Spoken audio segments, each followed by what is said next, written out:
So we are recording, as you have noted by now, or trying, but we're doing it. We do that for all sessions in plenary, and we'll upload it on the platform website afterwards. And please keep your mics muted, but you're invited and encouraged to keep your camera on at all times, provided that the bandwidth allows you. You can also ask questions either by raising your hand and using the mic, but also by using the chat.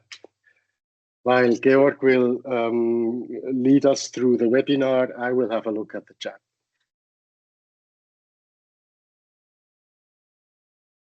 Allow me some quick words about the Swiss NGO DRR platform to start with.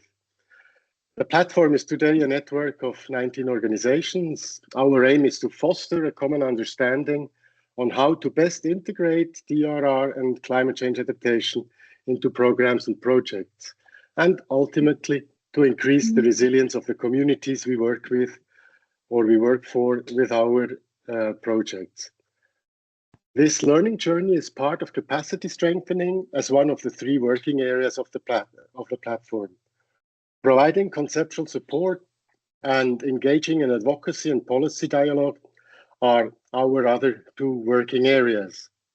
The platform receives financial contributions from the Swiss Agency for Development and Cooperation, including for this learning journey. I'm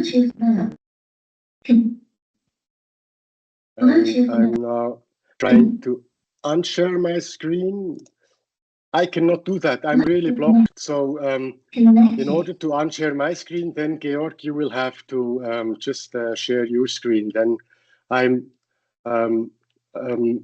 automatically unshared. I'm sorry about that. Somehow I have a block here. The webinar today is dedicated to the topic of silent witnesses. Silent witnesses constitute one of the 3 pillars of a sound hazard assessment.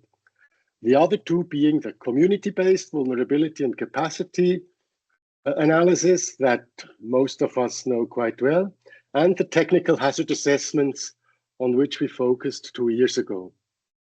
And let me now directly hand over to Georg Heim. Georg is a geomorphologist by background with a Master of Science in Geography. He has extensive experience in hazard and risk assessments, as well as the planning and implementation of mitigation measures, among others. And please, Georg, you have the floor, and I hope you can unleash my screen here. Thank you, Tony, to handle to me. Hi, everybody.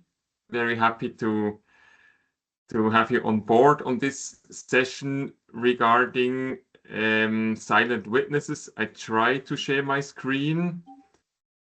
In the presentation manner.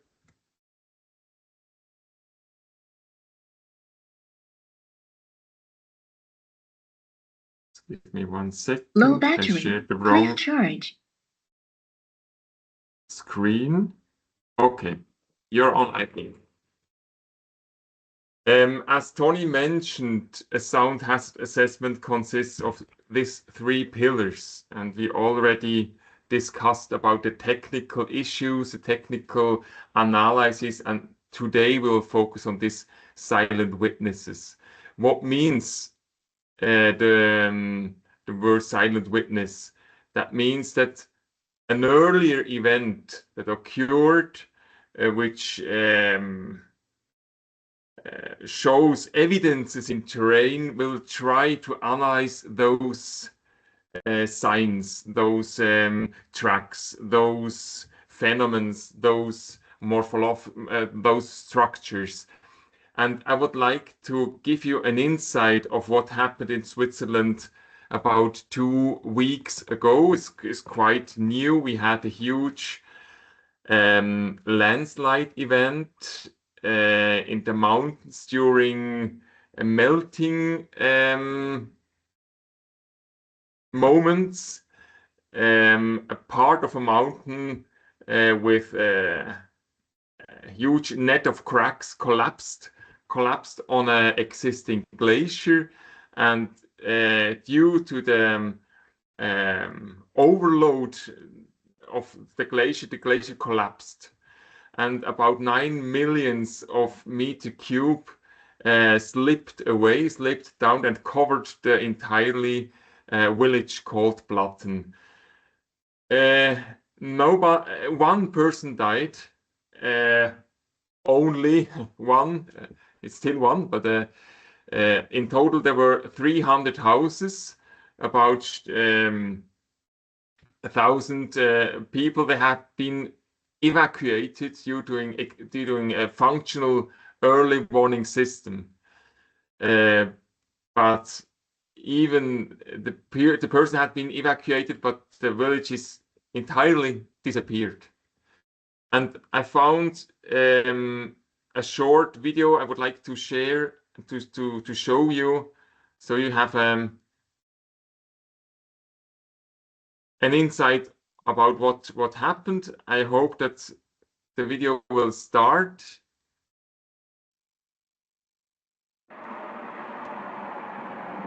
Okay.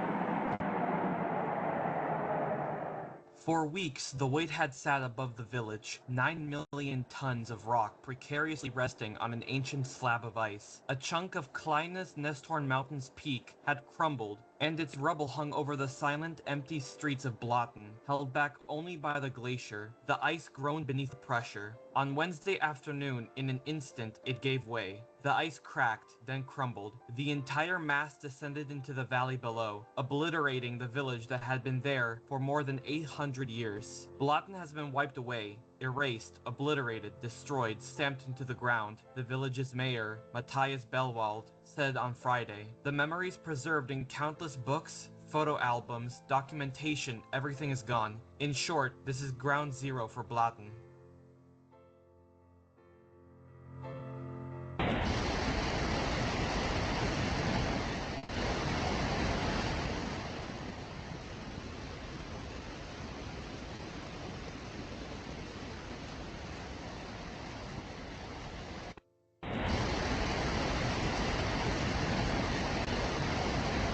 Looking down from the slope above where the village once lay, you can still see the peaks of a few houses piercing the mud. Almost all of the 300 residents had been evacuated a week earlier after authorities grew concerned about the stability of the mountain. One 64-year-old man, believed to have stayed in the area, is missing. As Blatten's people shelter in the adjacent villages, gratitude for having escaped alive is mixed with grief at the enormous loss of homes, businesses, history. The people have lost everything except for what they are currently carrying on their bodies, Bellwald said. Houses, bridges, real estate, they no longer exist. The scale of the glacial landslide that hit Blatten is near unprecedented in the Swiss Alps, but glaciers and permafrost are melting and destabilizing across the world. As they do, terrain that was once frozen solid is crumbling and sinking. Some glacial lakes are overflowing, and rivers of ice that have endured for millions of years are cracking, shrinking, and being loaded with debris. How these mixed structures of earth and ice will behave in a rapidly warming world is unpredictable. Those that collapse can send great waves of water, rock, and ice downhill, obliterating everything in their path. What you're seeing is happening all over the world, said Jan Beutel, a computer engineering scientist who specializes in seismic monitoring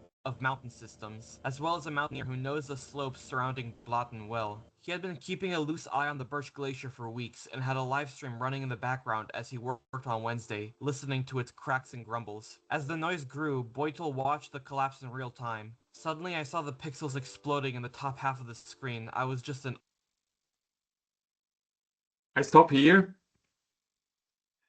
But I think it gives a good impression, sad impression about this kind of silent witness.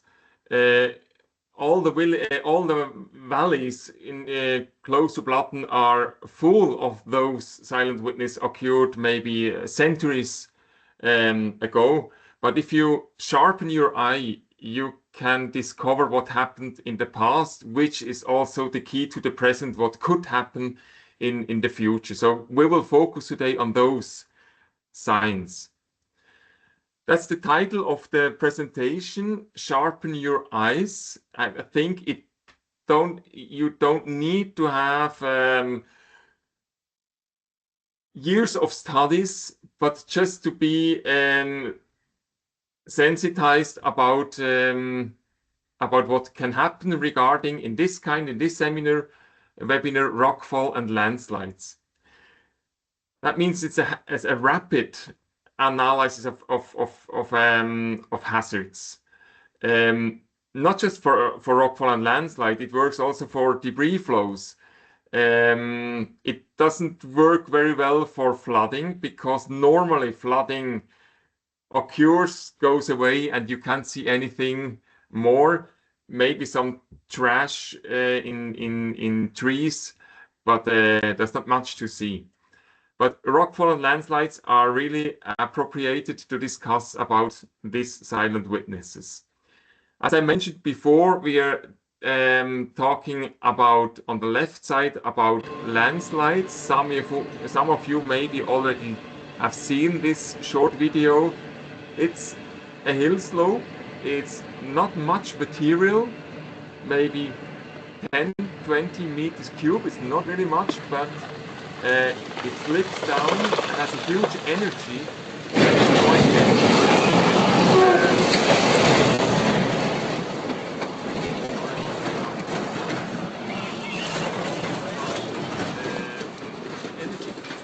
Houses and infrastructure. On the right side, we have it's unfortunately not a video, it's just a photo. I forgot it to activate the video. And this block, which falls down, which is quite a typical rockfall process. So in the middle is to sharpen our eyes in the next about 90 minutes. More in detail, beneath showing you examples of silent witness, I would like to explain you also the characteristics of rockfall and landslides, the process behind.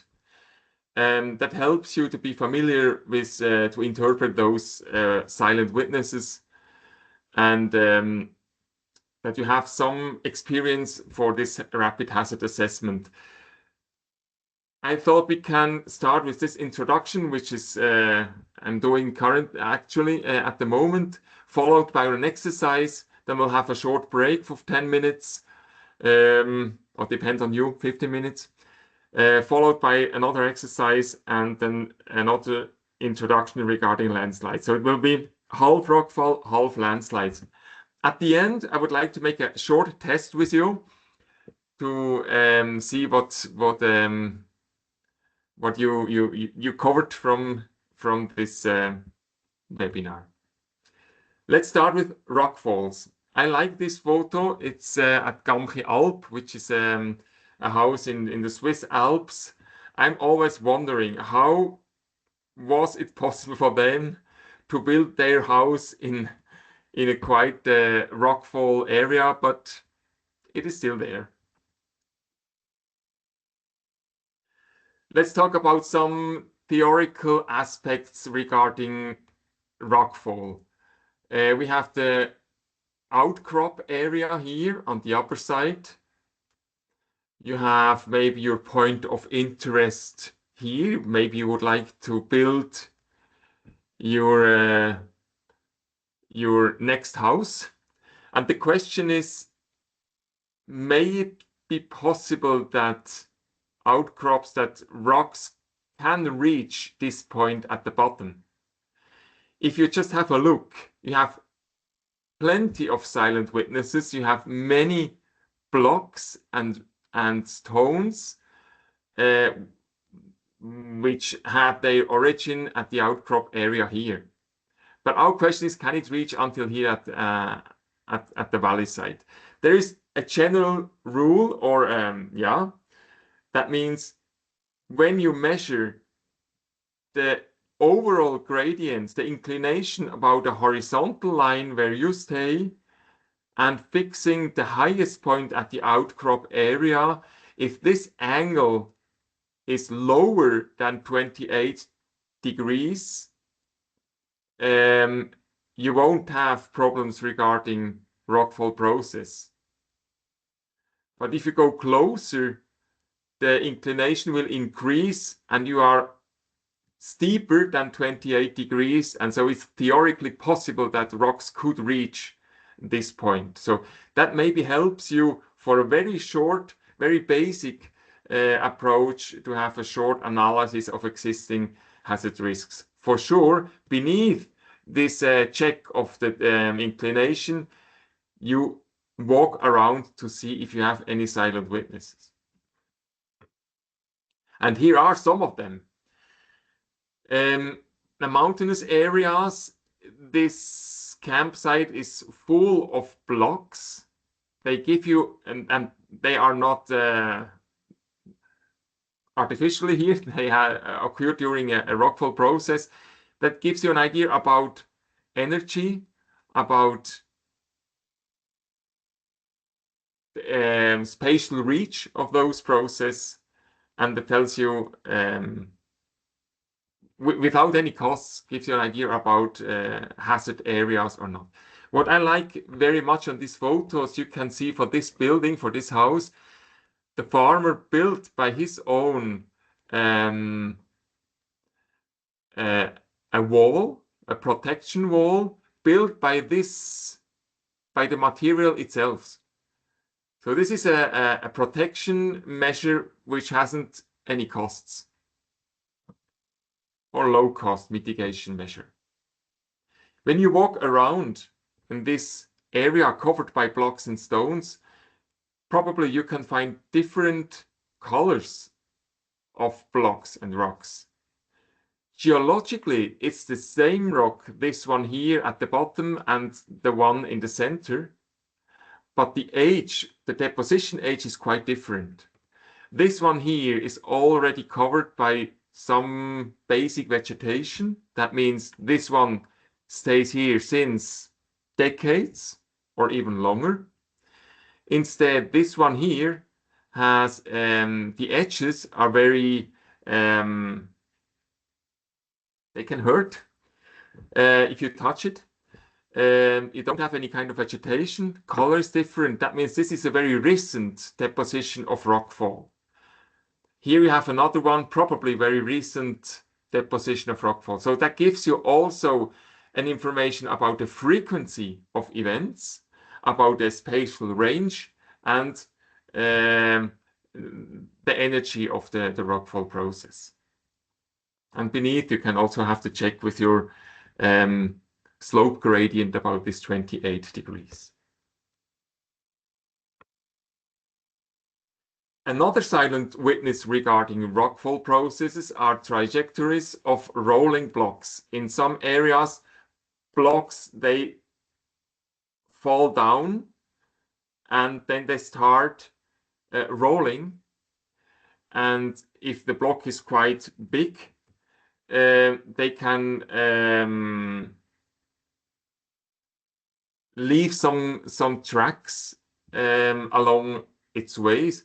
And this example here, which is in the South America region, he reached very close to this camp. We'll talk about this camp later on. It's a camp about 1,100 person, 24 hours, 7 days a week working here. It should be safe. Other silent witness that you can easily find in hazardous areas are hidden trees. Hidden trees by blocks. They hurt the tree and left the signs on it.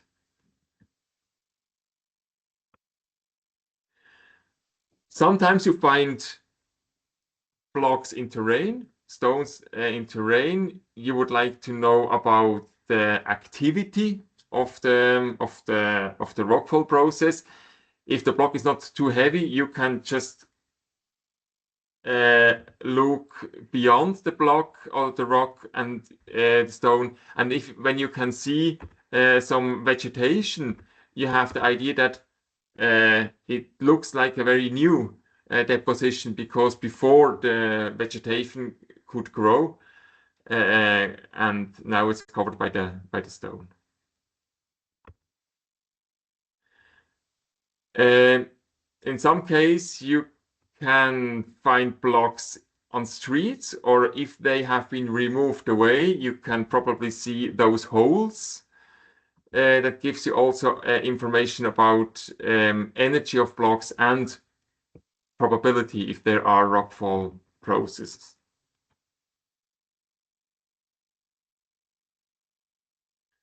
I would like to focus now on the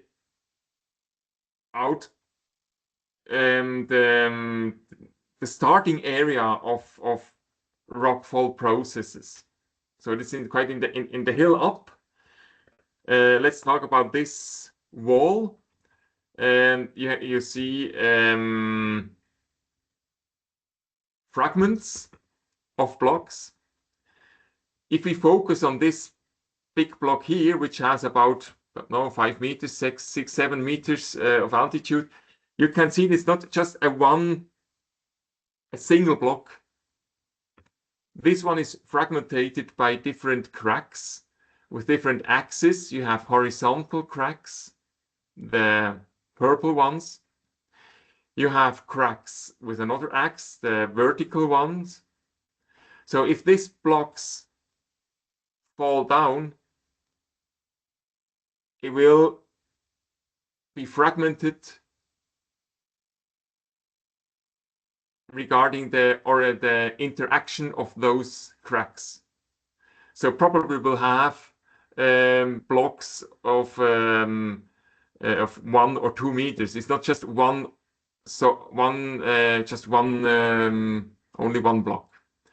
What it looks interesting is that at the bottom, the block here lost the base. So it is unstable due to the loss of this of its base, which is a rock bank which is stronger eroded than what's above. So the interaction of these cracks can, during a seismic event or even heavy precipitation, it can crop out and then cause the event. Last weekend, I was on a mountain tour. I took this photo. I like it very much because it symbolizes what we have talking about. This house is already built.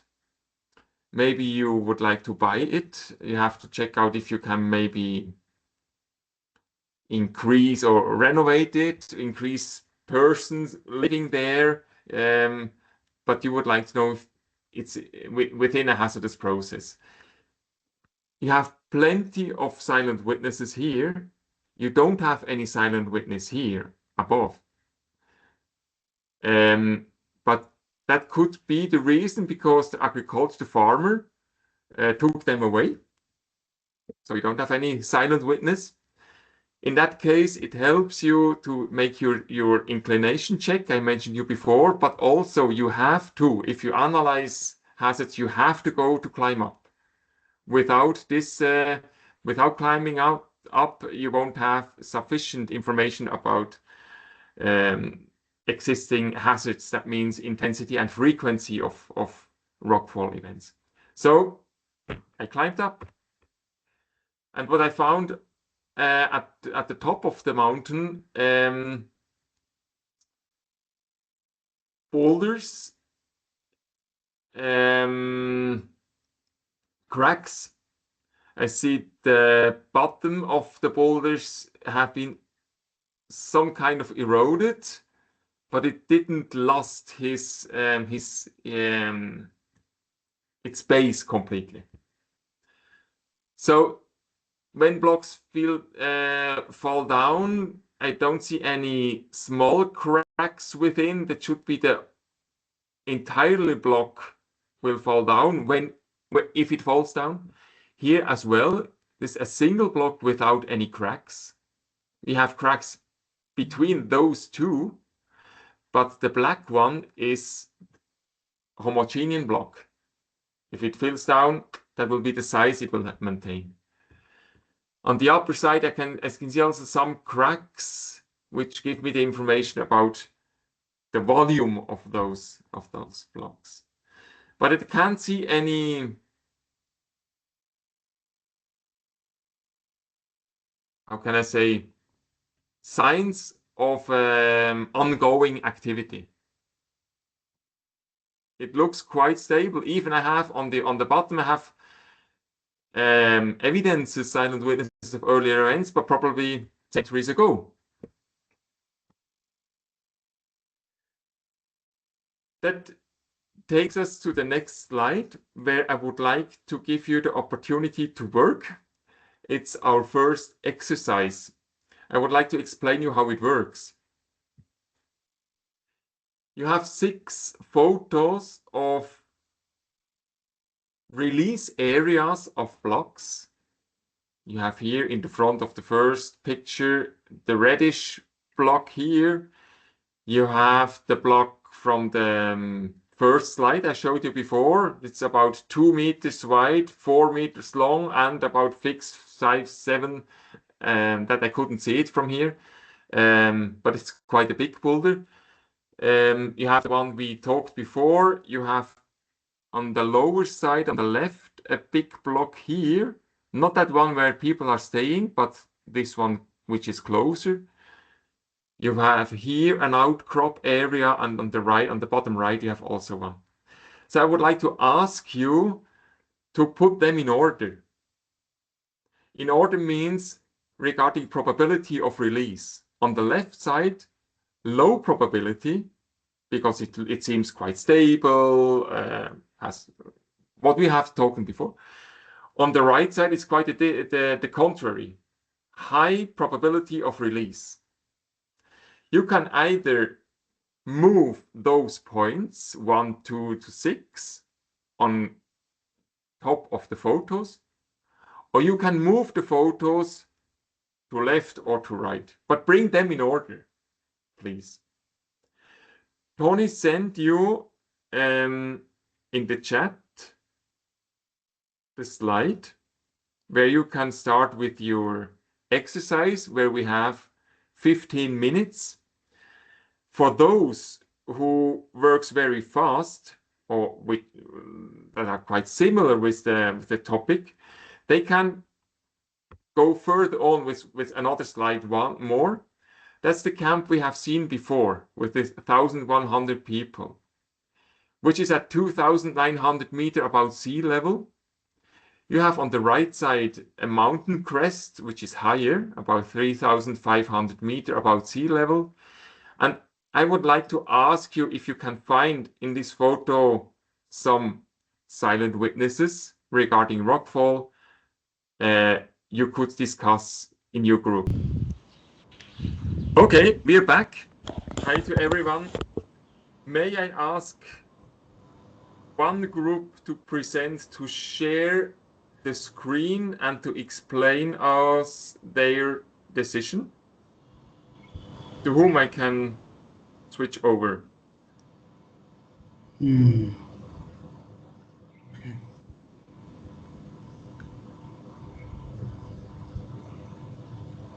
Happy to give it a try. I was in a group with Great. Valessa and Jana.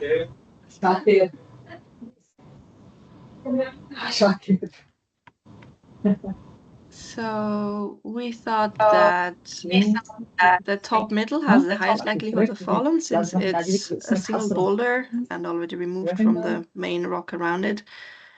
We identified 5 as then bottom left as the next riskiest one, given that the ground below has already receded and there's deep cracks, vertical ones. Then we thought number 4.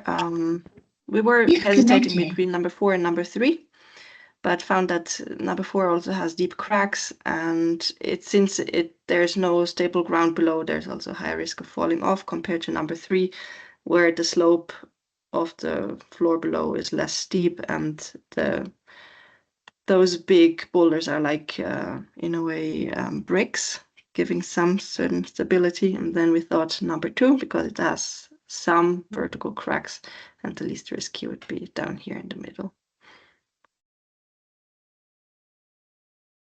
Thank you. Everybody agree, or are there other opinions? We had number 2 and 3 the other way around. Okay, and can you explain why? It was also the hardest thing for us. It's more of an intuition. It seems that number 3, even though it has cracks, it looks pretty stable. And number 2, it's in a slope, and you can already see it's in the bottom is starting to come out. So maybe it could start sliding, just also based on gravity. Mhm. Okay, thanks. It's always difficult to make the analysis on the screen. We should be in terrain. That would be the greatest. But yeah, you have good arguments to switch 2 and 3. Other opinions? Our thinking was that there seems like 2 different types of rocks in here, and we called it like the crumbly part here in the middle. We're not experts, so that here it might have already disappeared below, that if this crumbly part also erodes, that there would be a higher likelihood of the bigger boulders falling off. Mm-hmm.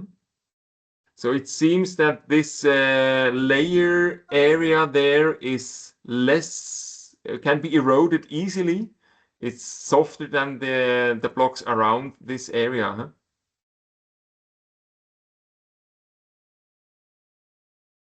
Okay, thank you for these impressions. Maybe you can handle to the second slides. Just go ahead, sharing your screen maybe. And someone of the group, of your group or of another group, could tell us about the observations in the camp. Georg, I see a hand up, Kandi. Do you have a question, Kandi, or a comment? Yes, thank you for opening the floor. The person who is sharing the screen now, can you go back to the rocks again? Yeah, we have different kind of cracked rocks. But from our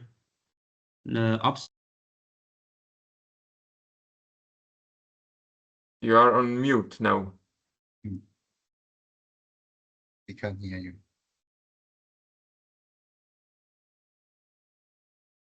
Kandi, you're muted. Yeah. You're muted, Kandi. Oh, sorry. Yeah.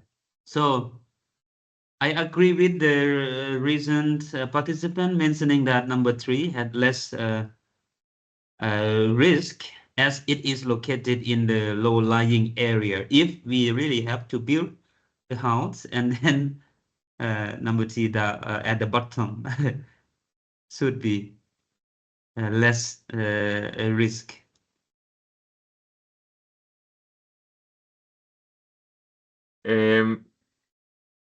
So I couldn't understand it completely. Can you share your opinion once more? Okay. So I agree that with the recent participant mentioning that number 3 has a rest risk. So because it is located in the low-lying areas, if we really have to build a house there, as you asked before, and then that will be riskless. In the photo 3. The bottom one on the right. Yeah. Okay. Mm-hmm.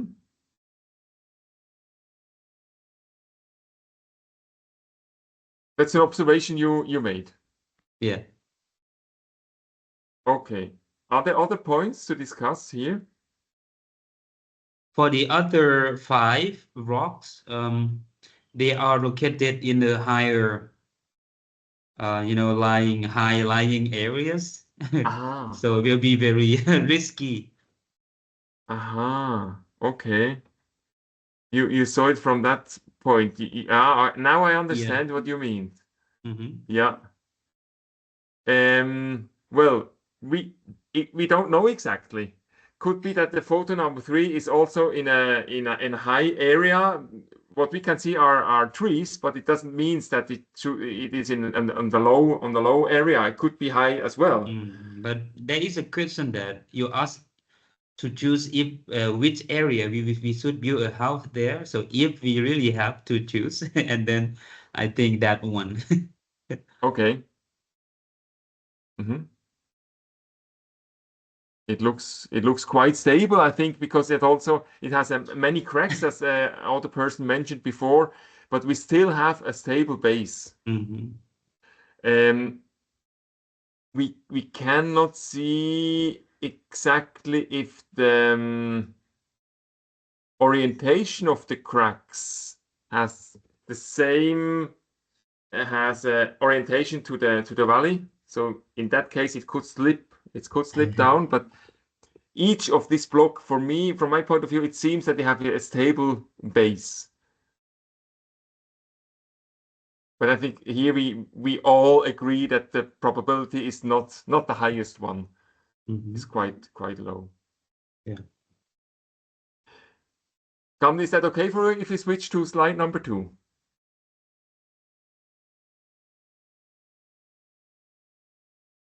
Okay. To whom I can switch over?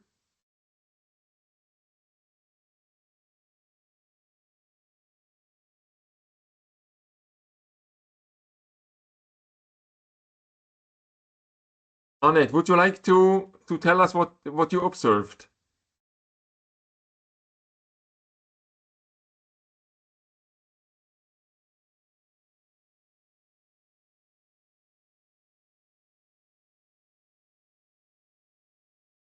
Can't see or hear you. Hold on. Yeah. Great. I was in a group with Maria and with Helen as well. So we were looking at this picture and we observed some boulders. We also observed already some landslides or rock slides on the right-hand side. We were mentioning that we didn't know the difference, the distance between the camp and this crest, but the crest is at 3,500 and the camp at 2,900, so still rather steep. We were also observing, we don't know what it is really on the right-hand side from the camp. Is that something built? Is it a parking lot or something like that? We were not sure. But we see that there have been landslides before and rock falls as well. And is there anything that Maria would like to add? Yeah, I could also add that we see that there are boulders also below the camp. So at least sometime in the future, it looks like they have already also gone even beyond it.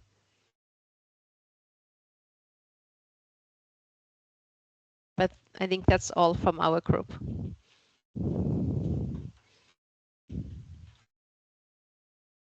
What about the vegetation covering? It looks very rather dry. It is dry, but not if many you compare, trees or something.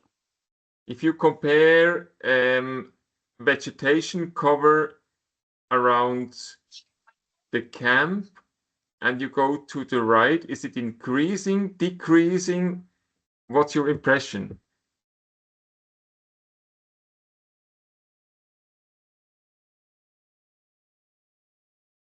Yeah, we see it's, I will also put my camera on, that it's increasing for the camp.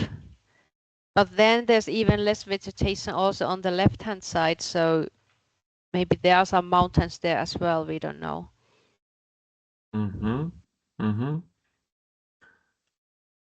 Yeah. Other impressions?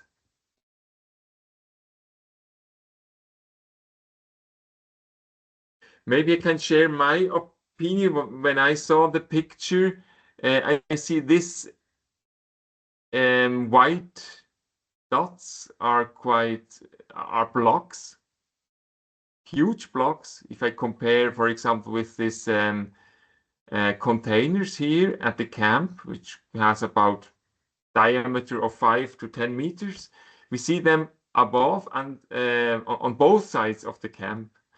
And as the vegetation is lowering at the right, but increasing the rolling path of earlier events, and I see many paths without any kind of vegetation, that means we have a high activity of falling blocks.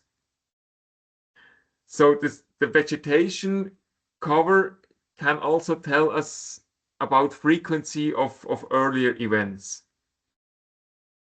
It looks to be a dangerous place.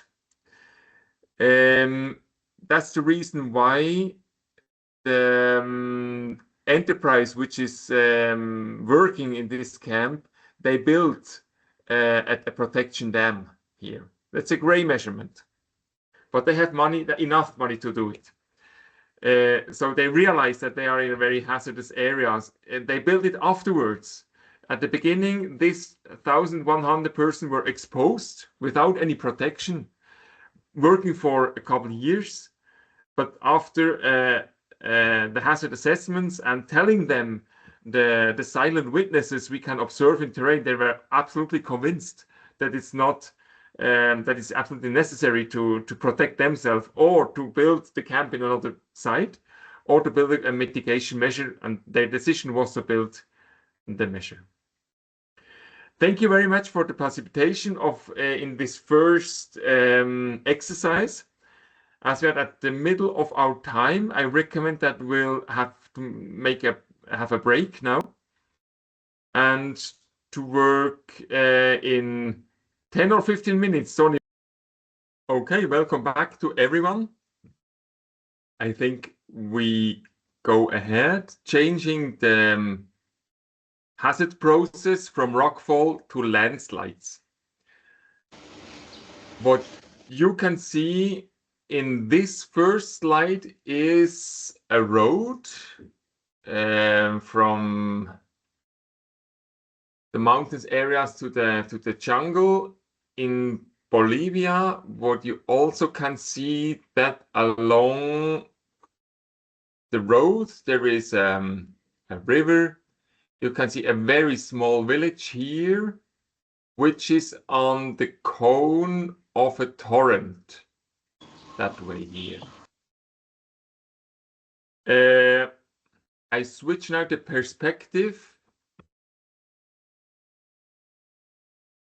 It's the same photo, but from the other way around. Sorry for that. But the same situation. The small village, we have the torrent here and the road with its river. Imagine that this cone, this small village, is endangered by torrent processes.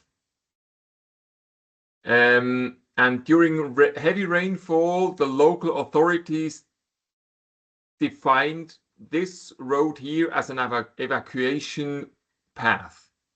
So they wanted to evacuate those people in that way, in this direction.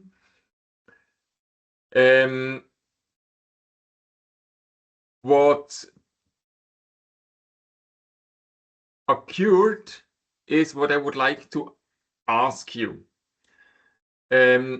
You see along the evacuation road different morphological silent witnesses.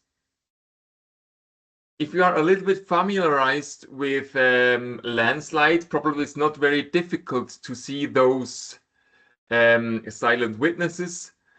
I would ask you also about activity of those silent witnesses, and which gives you an information about frequency of earlier events, and probably also frequency, that means return period of future events. So we start with the next exercise before I go to detail for landslides. Tony, may I ask you to split the whole group in small groups and to put the file in the chat? Again, I need a thumb to see if this works, if you have access to the exercise while clicking on, okay, I see one. Great, good. So this time you have 10 minutes, right, Georg? And it's just 10 minutes because I think it's shorter to for the orientation, yeah. Okay. And again, in 10 minutes, you will be automatically drawn back. Hello, welcome back. I was in the first room. We had a discussion about risky areas and what are the signs that you can see and where to evacuate if this evacuation road might not be the best evacuation, where to go. But first of all, which are your silent witnesses to whom I can handle on?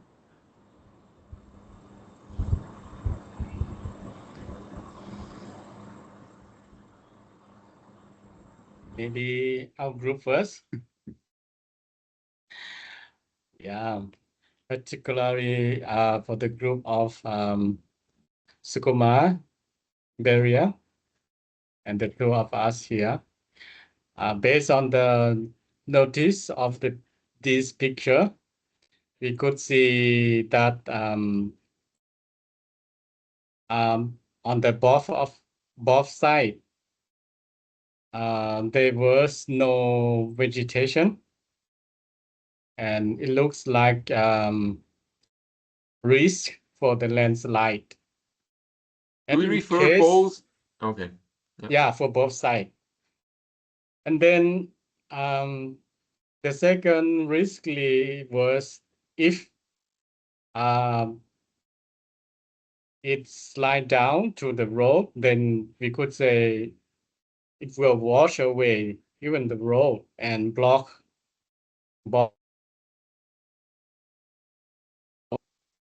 and wash away everything. That's from our group. Maybe the other can give your feedback, or maybe you can add. Thank you. Thank you. Who's adding?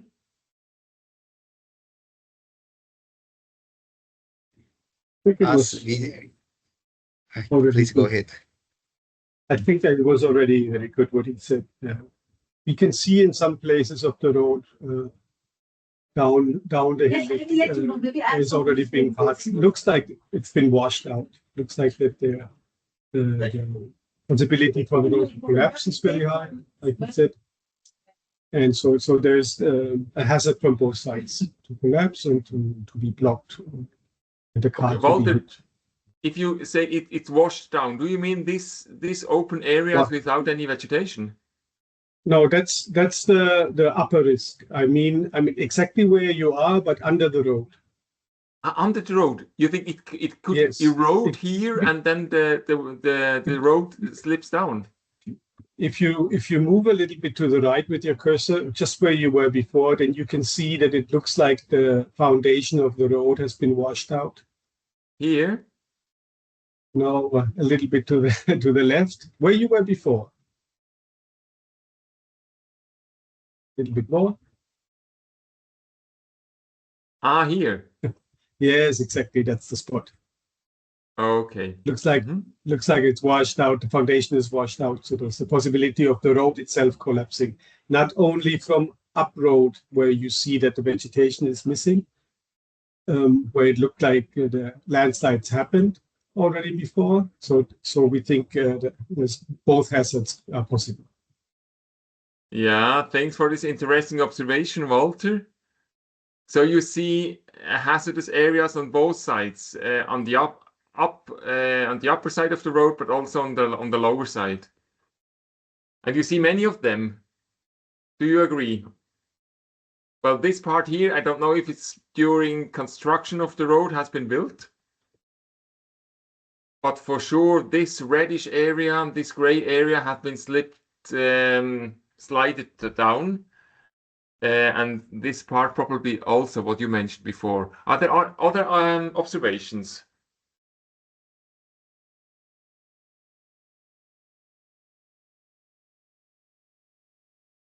If not, I'd like to ask you, it seems to be not really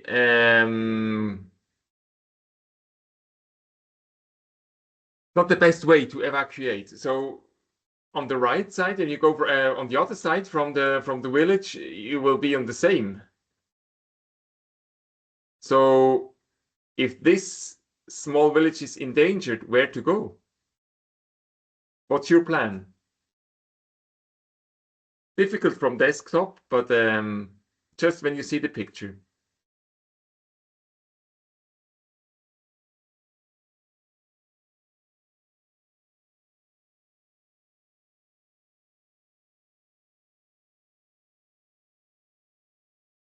Which one is the more safe area? Well, in fact, haven't been here. I don't know.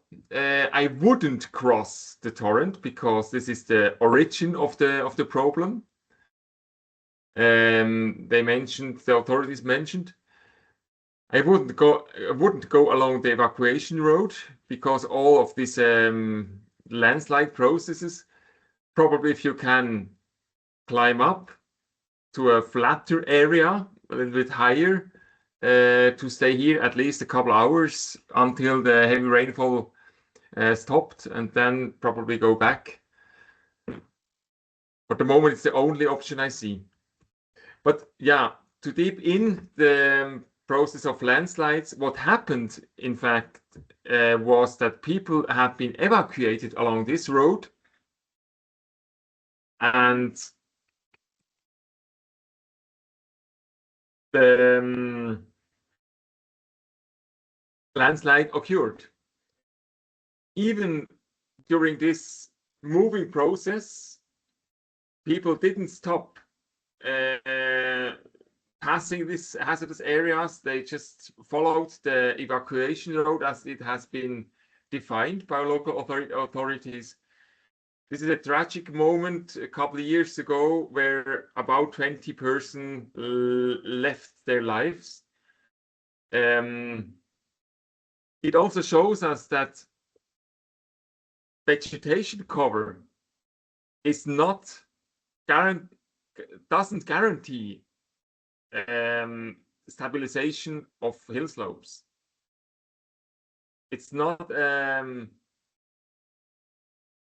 even there is dense forest, it's not a safe place. That we have to remind when we look for safety or hazardous areas.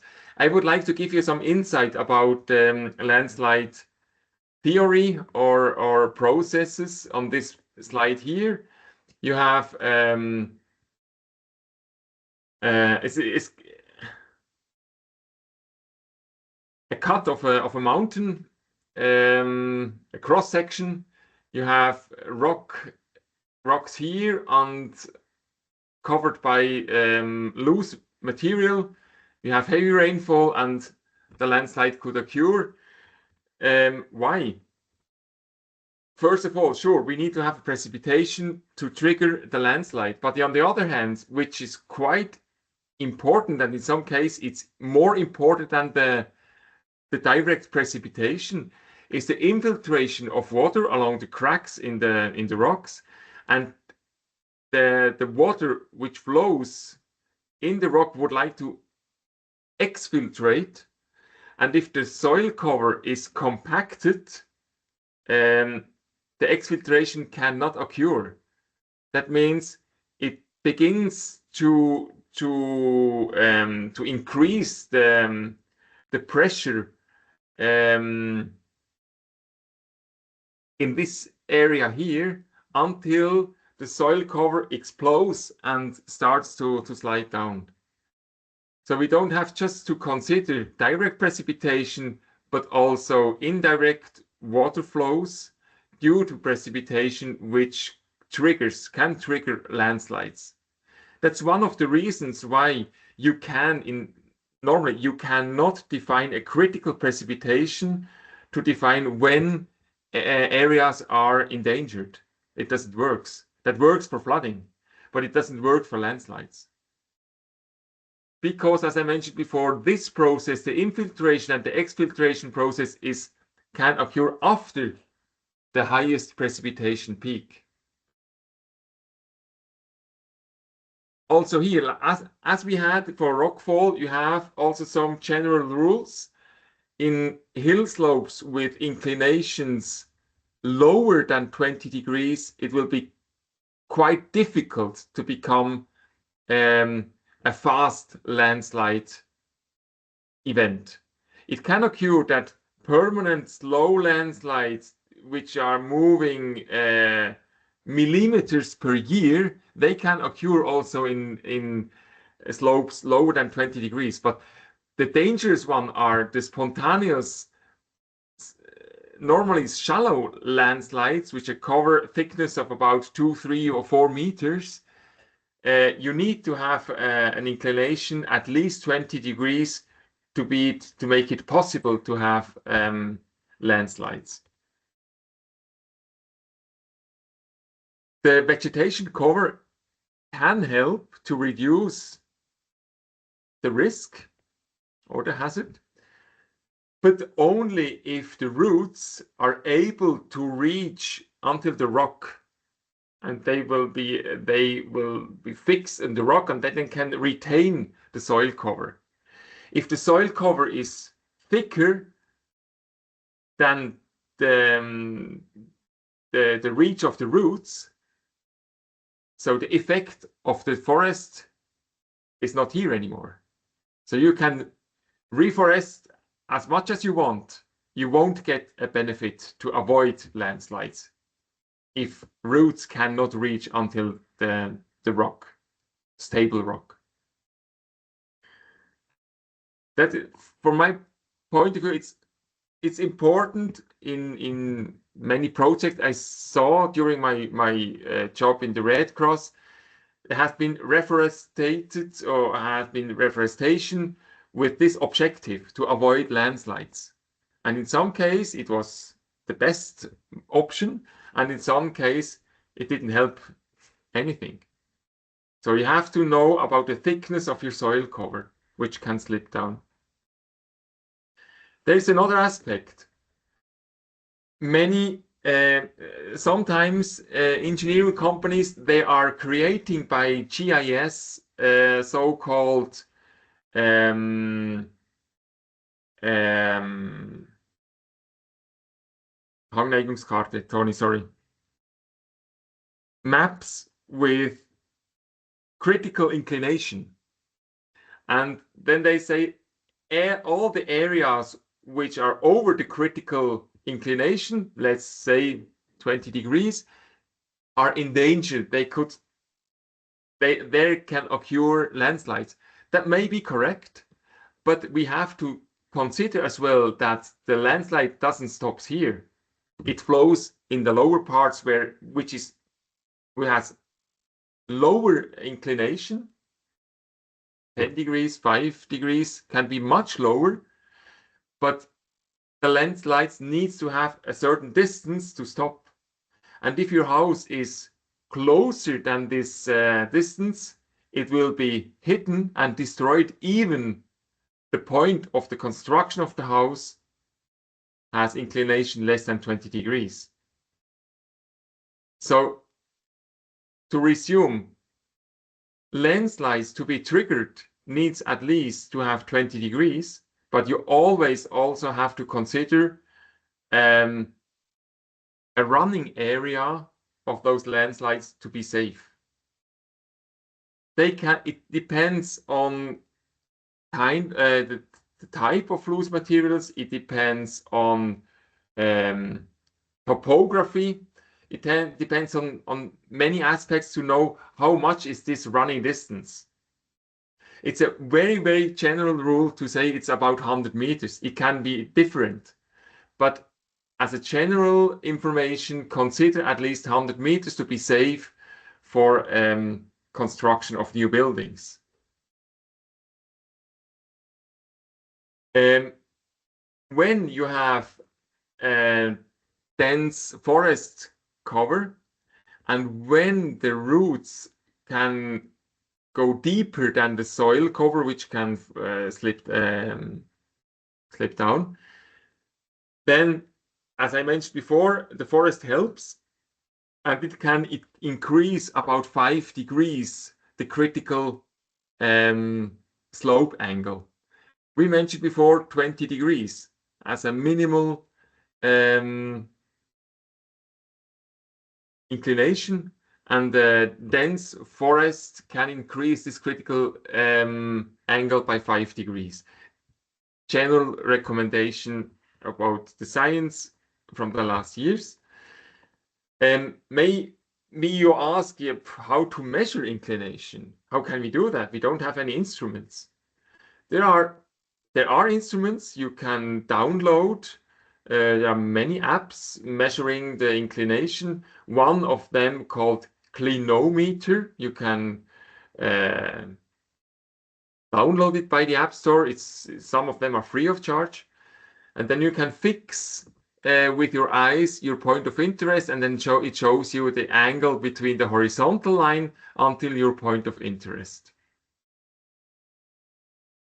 Just for information, if you need it, if you can use it, you can download it. There are others as well, but one of them calls Clinometer. So let's go back to the silent witnesses we are talking about, we are focusing. 4 of them you can see in this slide. For spontaneous, for this shallow landslide I mentioned before, cracks in terrain are an absolute classic sign that terrain already moved and it lost its cohesion to its cohesion, and so it's easier. It's the probability to have a landslide in this area is much more higher than in the parts above. So this is a clear silent witness. Another one is on the top right. You can see also a crack. This one here, which is quite open, about 1 meter. So this part will slide down in the next heavy rainfall or seismic event. What I think which is interesting is to see the roots in different colors. The roots shows you about the activity of this process. If the roots are very extended, it's like to play in a guitar. So you have full activity in this slope, in this hill slope. In this case, this process is quite old, or maybe takes some years, because there are still the roots bar with low tension. So that informs us about a lower activity in this moving mass here. On the lower part on the left, you see a photo taken by drone. I like drones because you see many silent witnesses you can not see if you stay in terrain. So it helps you a lot to have the bird view. In that case, we have recently built road. This road cut the hill slope and it triggered the activation of future landslides. You can see here cracks. It's almost a line. This crack, oops, sorry. That means that this part, I think this photo, I took it a couple of years ago. I'm sure this part isn't here anymore. What you also can see, these green dots is a reforestation. So it's worth to check the deepness of these roots and to compare it with the soil thickness to know if it works, if it helps or not. Here also you have cracks. In the whole area, here you have another crack. So the whole area already lost its cohesion and will slide down. So from my point of view, this hill slope is already lost. Oops. Sorry.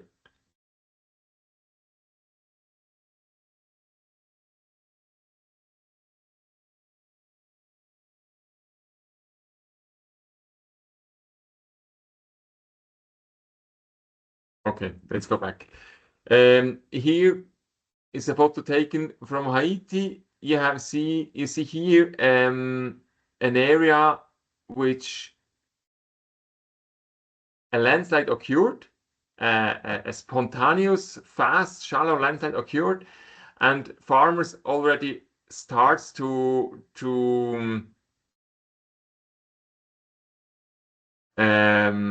use it as an agriculture area. That means in a couple of years we will lose this silent witness, but at the moment it's still here.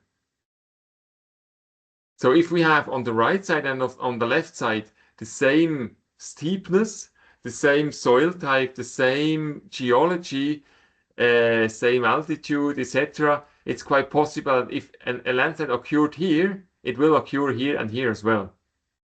So this part is already quite safe, but we have to focus on those which are in the same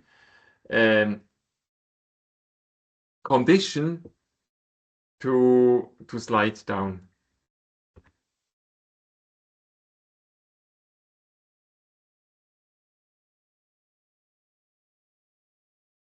There are other silent witness, but also release factors which can help you determining the hazards of landslides. One is here on the right side. On the upper part we have a road, and you can see here spontaneous shallow landslide which occurred a couple of years ago, and precipitation falls on this area here will be concentrated along the road, and if the road turns a little bit to the valley, a concentrated water inflow you have in this area, and it triggers landslides. Another point, which is a silent witness as well, the trigger factor, is soil compactation. All these lines are caused by cows and sheep. They compacted the soil, so the exfiltration I mentioned you before cannot work. So the pressure, underground pressure of water will increase until hill slope explodes and a landslide occurs. Cracks in soils, we saw that before as well. It almost occurred a landslide, but it remained the soil, but in the next heavy rainfall event it will slide down. It depends also about the lithology. That means the type of the soil cover. If it is clayey, the disposition of landslides is higher. And an important release factor that kind also a silent witness are slope cuts. Artificial slope cuts, that means the base, as we saw that in rockfall as well, the base is missing, so it's easier for the hill slope to slide down.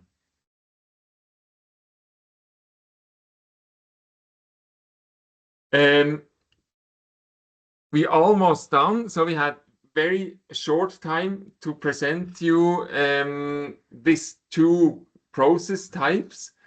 I would like to play with you, as I mentioned before, a Kahoot, which is the test for you. Some repetition of what we are ready. So let's go. There are 9 questions you have to answer. On your cellular phone, you can switch one of 4. You can press one of 4 options to give the right answer. Normally, you have 30 seconds time to answer. What is a silent witness in general? Is it a person who don't tell about what happened, or one of the other 3 options?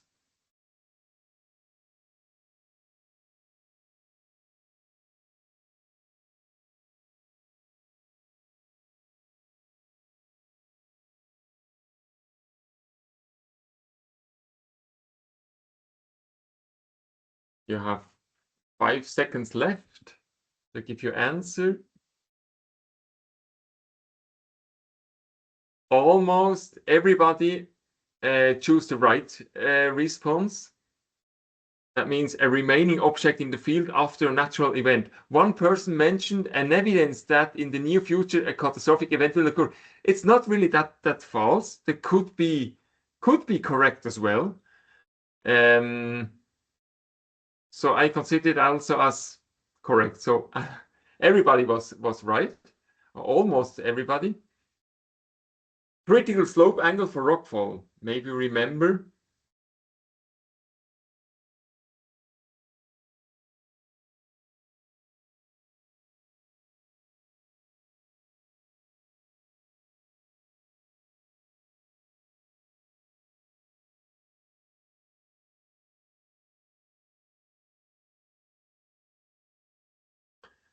Exactly, 28 degrees is correct. One person meant 35 degrees. 35 degrees could, in many kinds, is the natural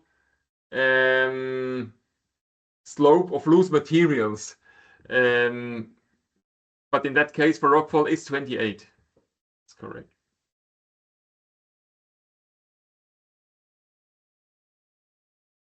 Areas lower than the critical slope angle are, regarding rockfall,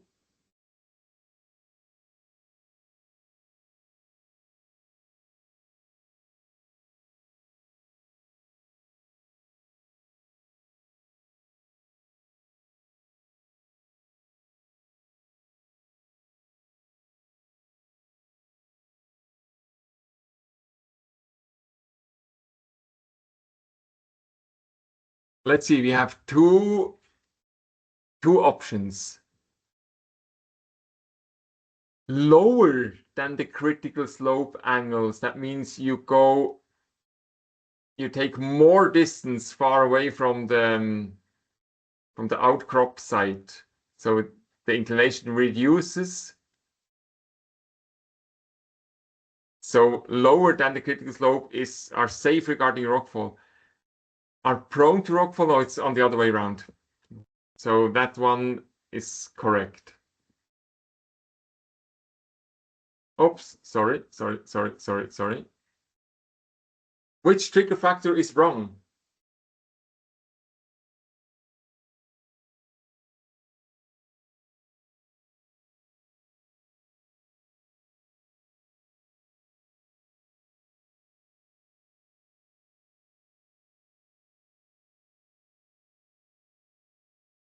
Still have 3 seconds. Temperature is not a silent witness at all. You cannot see the temperature in terrain. Well, you see it is hot, it's dry, but as a morphological phenomenon, you can see the temperature. Slope cracks is a typical silent witness. Concentrated water inflows, I mentioned before that precipitation, it will be concentrated in the way and it enters to the hill slope and can trigger landslide. This is a trigger factor, silent, more or less silent witness. Clay soils is also a trigger factor for landslides. You can choose more than one options, 2 of them.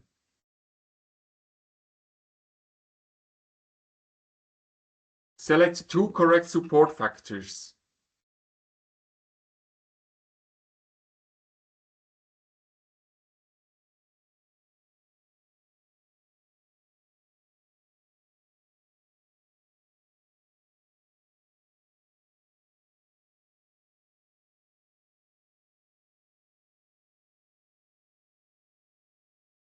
Some people still missing.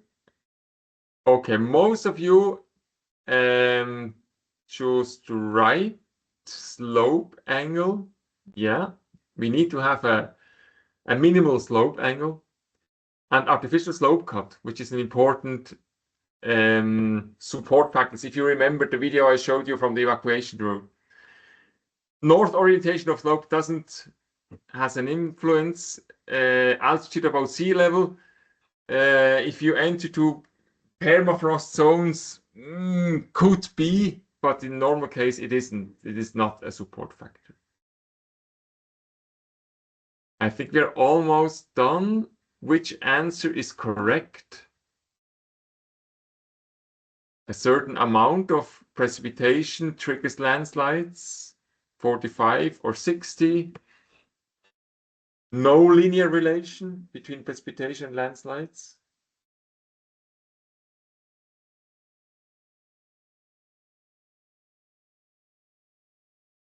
Everybody's correct. Those who participated. Okay, let's go ahead. Spontaneous landslides. You can also choose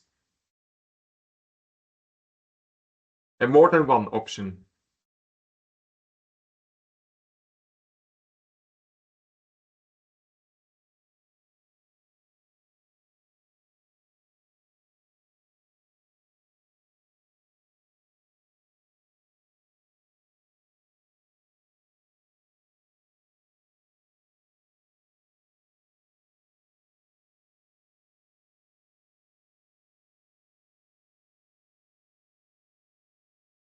Okay, yes, spontaneous landslide can be triggered in slopes above 20 degrees. That's correct. Cannot affect the building as their slope angle is less than 50 degrees. Is correct, but what I mentioned you before, we have to consider also the running area beyond the critical slope angle. One person mentioned can be triggered in slopes between 10 and 20 degrees. No, that's not possible. Okay, we have which one is not a support factor?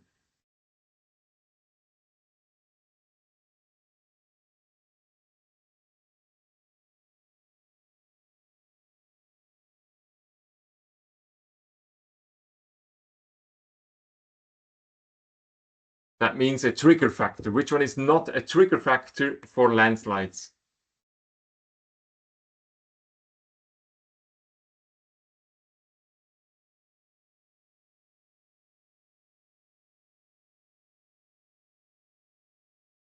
Yeah, the correct answer is reforestation doesn't trigger landslides. It can be that it doesn't help, but it normally doesn't trigger landslide. We have the option permanent landslides in steep slopes is not a support factor. Okay, I didn't mention it before. It was just written in one of the slides. It is one. So when you have permanent landslides, that means movements of millimeters or centimeters per year, very low. The soil is less, the stability of soil is less, so it is a support factor. It can help to trigger landslides also. We have the last question. How do we call the app for measuring the slope angle?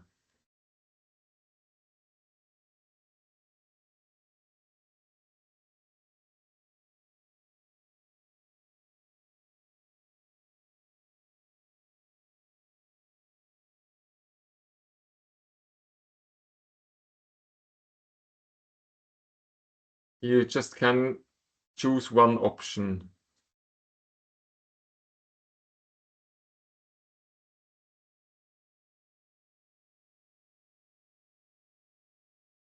Clinometer is correct.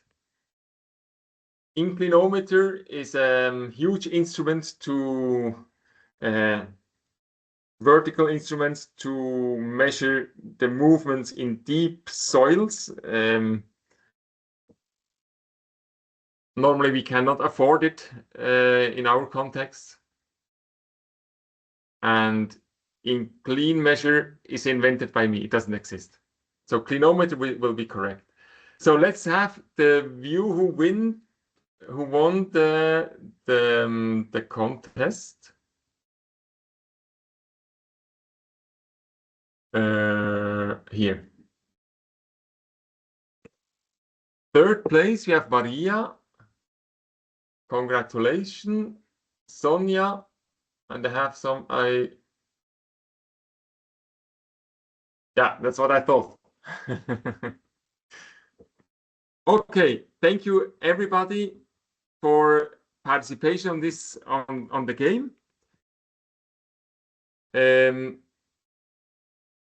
I handle back to Tony to finalize the webinar. Tony.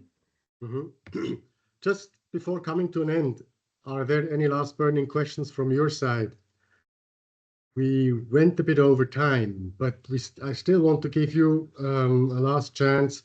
If you have a burning question, raise your hand or open your mic. Okay, doesn't seem to be the case. Then thanks a lot, Georg, for this guided and interactive deep dive into the wonders of silent witnesses. I hope that you leave today's webinar with a better understanding of the concept of silent witnesses and the added value of it for a more sound hazard assessment. Thanks a lot for having participated in this webinar. And bye for now and have a nice day. Bye-bye. Bye to everybody. Thanks for participation. Bye and thank you. Thank you very much. Bye. Thank you.